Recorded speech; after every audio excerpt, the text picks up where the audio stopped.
शेतकऱ्यांना आर्थिक मदत करणं हे नामचं ध्येय नाही, तर शेतकऱ्यांना स्वतःच्या पायावर खंबीरपणे उभं राहण्यास सर्वतोपरी सहाय्य करणं हे नामचं उद्दिष्ट आहे. ह्या प्रवासात अनेकांनी नामला सढळ हस्ते पैसे देऊ केले, पण साताऱ्यातील जाखण गावात मात्र काही शेतकऱ्यांनीच नामला 5 लाखाचा धनादेश दिल्याचं कळलं. हे कसं काय आणि का घडलं हे पाहायला आम्ही जाखण गावात आलोय.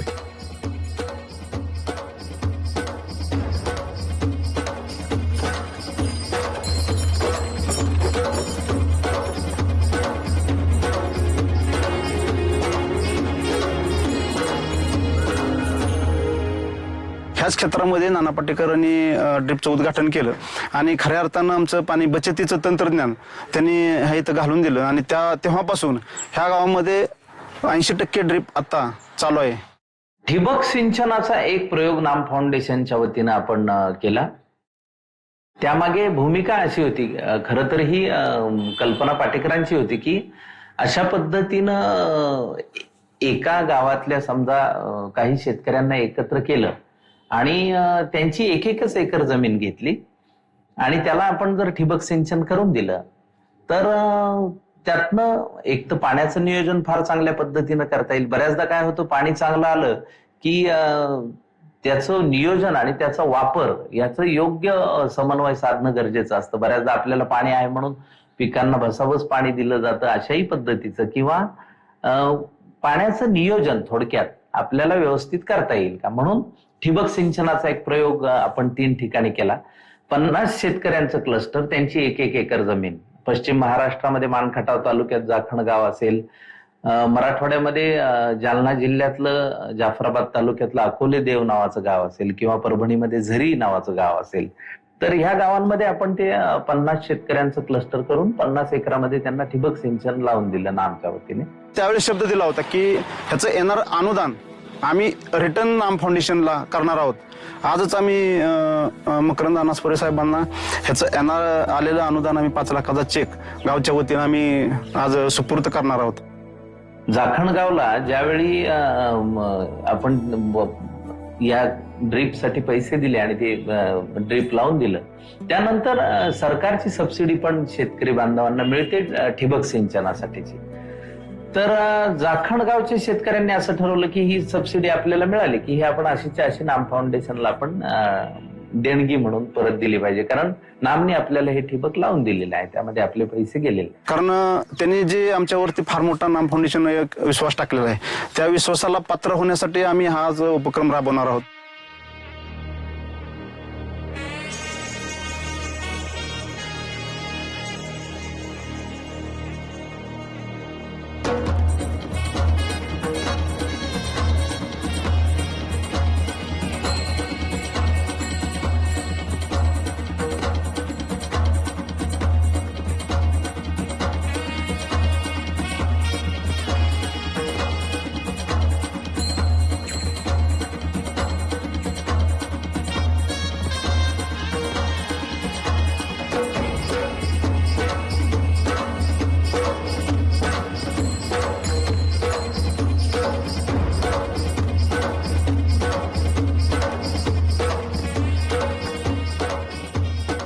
जाखण गावच्या शेतकऱ्यांनी एकत्र येऊन गावातील पाण्याचा प्रश्न सोडवण्यासाठी बंधारा बांधला.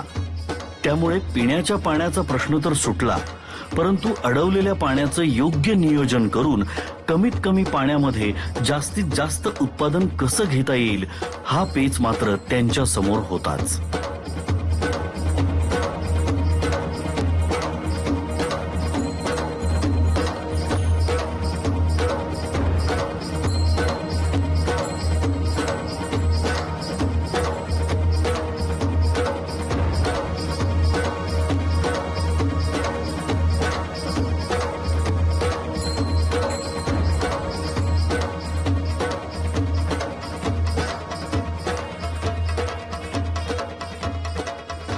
जाखणगाव हे 2000 सालापासून ते आज अखेरपर्यंत पूर्ण दुष्काळाशी झगडत असलेलं गाव आहे.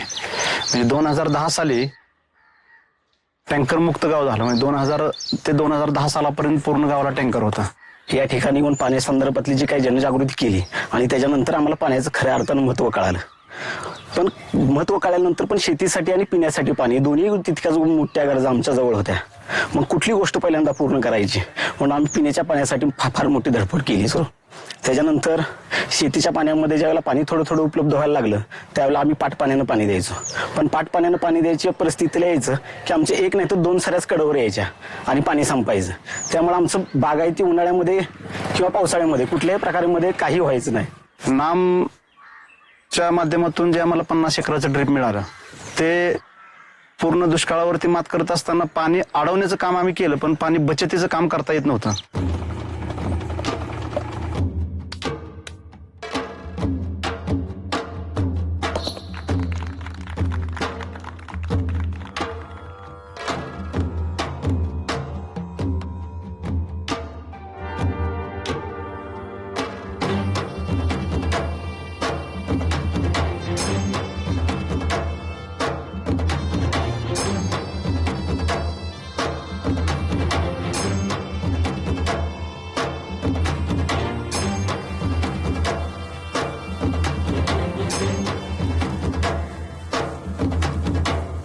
साधारण ठिबकचा हा खर्च नाम फाउंडेशनच्या माध्यमातून आम्हाला 0 पैसा आला की जेणेकरून आम्हाला गरीब शेतकऱ्याला की 1ही रुपया घेतला नाही की ज्या शेतकऱ्यांच्याकडे ठिबक नव्हतं किंवा ठिबक करायला पैसेही नव्हते म्हणून आम्हाला नाम फाउंडेशननं जे ठिबक दिलं आणि त्या ठिबकमधनं आम्हाला जेवढी पिकामध्ये उत्पादन मिळालं की ते आज तू सांगण्याच्या पलीकडचं आहे. त्या ड्रीपच्या माध्यमातून आम्ही गेल्या 1.5 वर्षामध्ये गट शेतीमध्ये मिरची लागवड केली आणि त्या मिरची लागवडमध्ये शेतकऱ्यांना फार उत्पन्न मिळालं.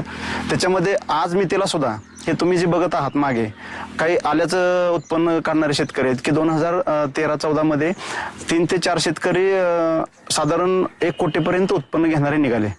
3 वर्षापूर्वी नामचं ड्रीप आम्हाला इथं बसलं आणि त्या ड्रीपमध्ये जिथं 2 नाही तर 3 सऱ्या बागायत व्हायच्या तिथं आमचं 1-1, 2-2 एकर बागायत व्हायला सुरुवात झाली. हळूहळू आम्ही उत्पादनामध्ये वाढ घ्यायला सुरुवात केली. खत पाणी आणि थोडंसं जिथं 3 सऱ्या भिजायच्या तिथं आमचं 1 एकर भिजायला लागलं. आणि आज तुम्ही पाठीमागच्या बाजूला काकडी बघत असाल तर हे एकरामध्ये आम्ही 3 पद्धतीचे प्लॉट केलेत. काकडी, दोडका आणि कारली. हे आमचं ग्रामीण भागामध्ये जो आज पितृपंधरवडा चालू आहे ह्या पितृपंधरवड्यामध्ये सुरू व्हावं आणि उत्पादन जास्त मिळून पैसा आमच्या खिशामध्ये जास्त यावा ह्यासाठी आम्ही घेतलेलं हे बागायत आहे.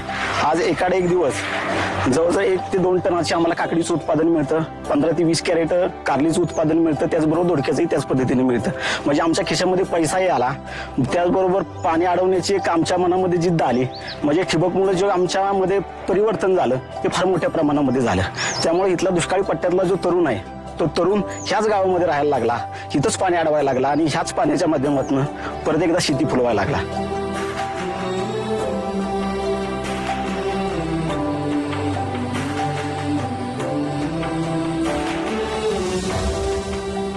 काही हजार रुपये सुद्धा एकरकमी कधी न पाहिलेला हा शेतकरी आज वर्षाला लाखो रुपयांचा नफा घेऊ लागलाय.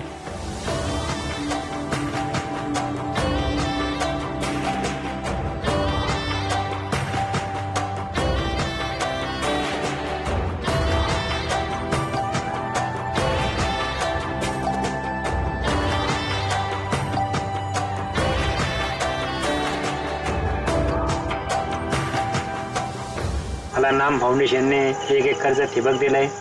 त्या ठिबकपासून माझं पहिलं उत्पन्न फार कमी होतं, 3 ते 4 क्विंटल निघायचं. आता 15 ते 16, 17, 18 क्विंटल पर्यंत माझं उत्पन्न निघू लागलंय.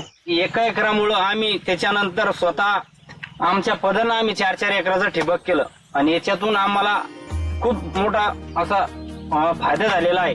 ह्या नाम फाउंडेशनचा फायदा आम्हाला ह्या ड्रीप मुळे झालेला आहे आणि आमची कपाशी आज नाही तर आम्हाला 4 क्विंटल सुद्धा कापूस झाला नसता आणि तो कापूस आम्हाला 15 ते 20 क्विंटल आज होणार आहे.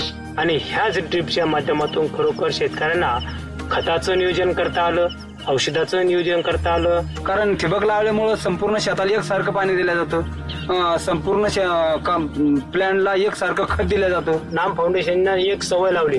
आज कुठेही जा महाराष्ट्रात, मी तर म्हणतो महाराष्ट्रामध्ये सुद्धा अशा पद्धतीचं ड्रीप हे कुठं बसलेलं नाही. कारण ड्रीपला वाटा आहे हा वाटा काय त्याच्यावर घाण होत नाही, या फिल्टरमध्ये स्वच्छ होता. कारण इतर जे फिल्टर फिट केले ते जमिनीवर केले, त्या जमिनीच्या भोवताली खूप त्याला गवत उगायचं आणि ते कचरं जायचं आणि ते कचरं पुन्हा आणखीन खोलता नाही ना, ड्रीप मध्ये गेलं त्याचं ते नुकसान व्हायचं. पण ही जी सिस्टम आहे, नाम फाउंडेशनने ही सिस्टम लावली की वो एक आधार, याचा कुठेही या जमिनीचा आणि या ड्रीपचा संबंध, या फिल्टरचा संबंध येत नाही. ही सगळं सिस्टम आहे, याला एक ड्रीप आहे, फिल्टर आहे आणि याचं ते आउटलेट सिस्टम आहे. या सगळ्या सिस्टम यांनी व्यवस्थितपणे, आणि जी खत सोडण्याची जी सिस्टम आहे ही खरोखर चांगल्या अर्थानं या शेतकऱ्यांना मिळाली आणि ते आज करतायत. म्हणून याकडून शेतकऱ्यांना खूप या नाम फाउंडेशनच्या ठिबकमधून खूप फायदा झाला.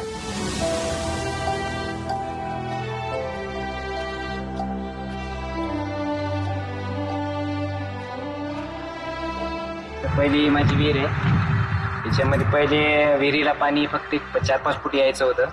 नाम फाउंडेशन मार्फत जे नाम नदीचं काम झाल्यामुळं पाण्याची पातळी जास्त प्रमाणात वाढली. पहिले जे विहिरीमध्ये 5 फूट पाणी यायचं होतं ते आता फक्त जास्तीत जास्त आता फक्त एक 35 ते 40 फूट विहिरीमध्ये पाणी आलं. पहिले म्हणजे अर्धा तास मोटर चालायची, ती आता जवळपास कंटिन्यू 12 तास मोटर चालायची. तर ही आमची जमीन एकदम बेकामी आहे. या जमिनीला इतकं पाणी पाहिजे, पण या ड्रीपच्या ना आम्हाला हे शेवगा हे झालेला आहे बा. जास्त शेताला पाणी देण्यात आलं नाम फाउंडेशनच्या ठिबकमुळं, आणि त्याच्यामधून आम्हाला 1 एकरमध्ये जवळपास 80,000 रुपयाचा शेवगा झाला. शेवग्याच्या 1 एकरच्या 80 एकरवर आम्ही पुन्हा शासनाचं हे घेतलं अनुदान घेऊन, पुन्हा दुसरं 6 एकर ठिबक केलं सर आम्ही. त्याच्यावर 7 एकर ठिबक झाले सर. 5 एकर कपाशी आहे आणि 1 एकर हे शेवगा आहे आणि 1 एकर तुरीला पाणी देणार. 1 एकर तूर आहे त्याच्यावर.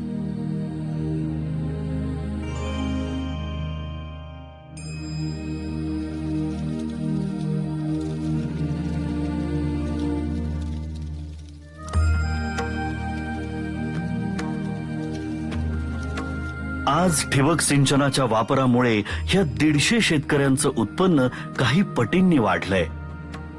पाण्याच्या योग्य नियोजनाने एखाद्या गावाच्या शेतीचा कायापालट कसा होऊ शकतो याचं जाखणगाव, झरी आणि अकोलेदेव ही गावं उदाहरण आहेत.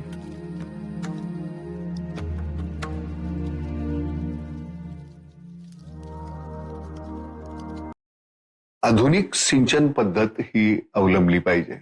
काय होतं की माझे आई वडील किंवा आम्ही हे मागच्या पिढीतली जी मंडळी आहोत ती आम्ही पारंपरिक शेती करणार.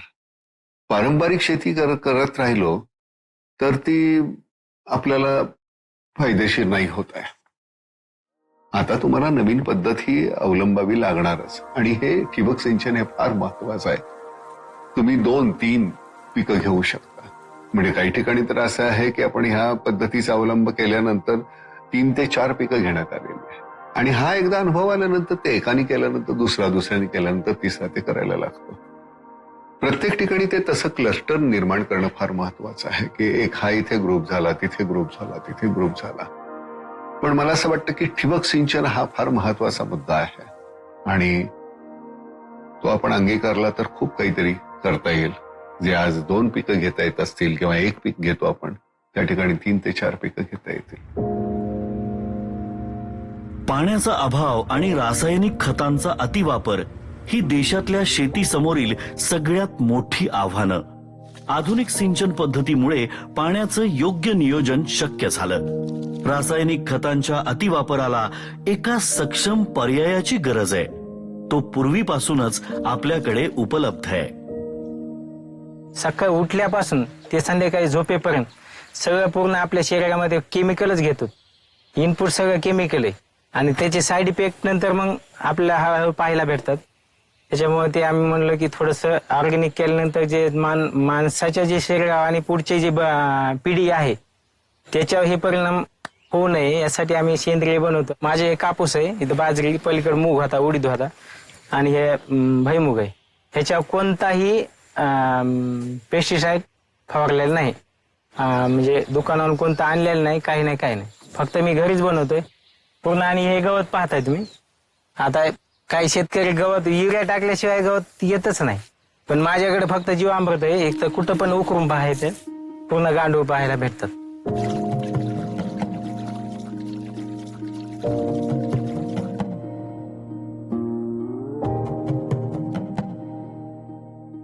1 ग्रॅम मध्ये 400 ते 500 पोटी जीवाणू असतात. जीवाणू म्हणजे जमिनीसाठी जे उपयुक्त असतात ती.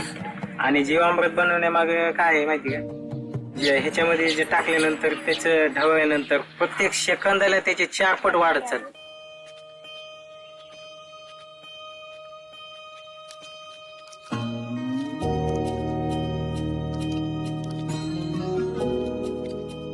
आता जे आत्महत्या होतात हे पूर्ण थांबवण्यासाठी फक्त सेंद्रियकडेच वळायला लागेल.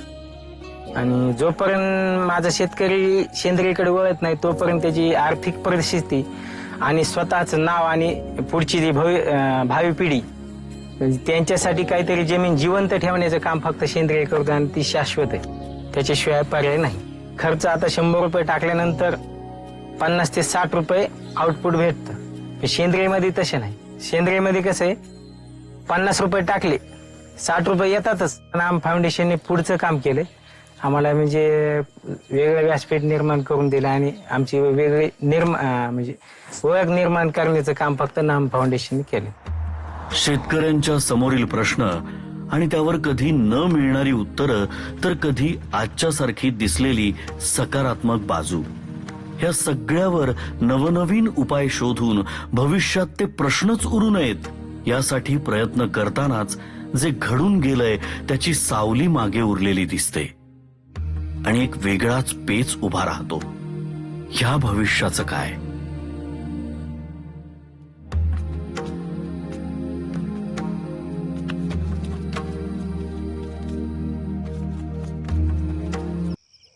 तरी काय कर्जामुळे झालं काय 1.5 वर्षाच्या पुढे झालं म्हणायचं.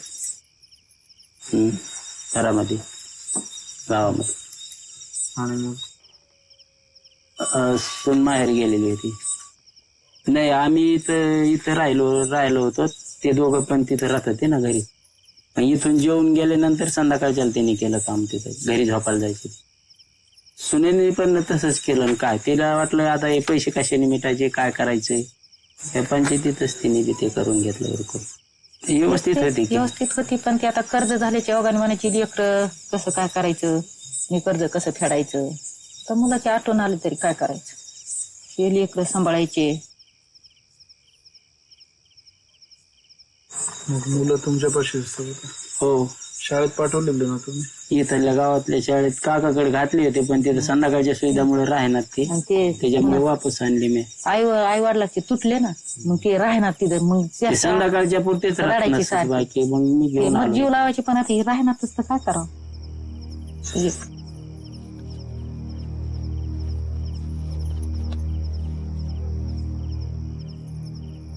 काय नाव तुझं बाळा? सागर. तुझं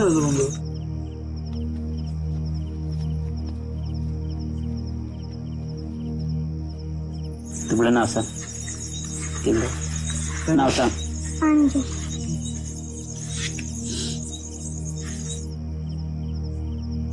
नाही रडायचं नाही काय नाही तरी ते तिला वाटतं मला दिसते.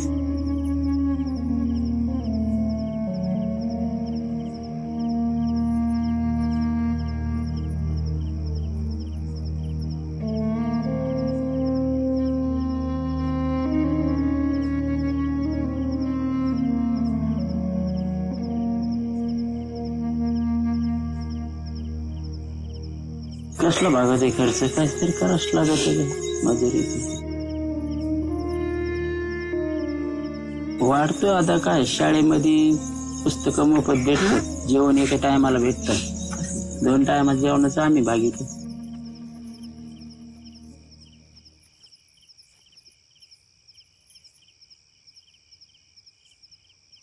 आता सांभाळ जोपर्यंत आपल्याला जोपर्यंत देव आयुष्य देतोय तोपर्यंत सांभाळाच लागणार ना. आता कोण बघणार कोण त्याला.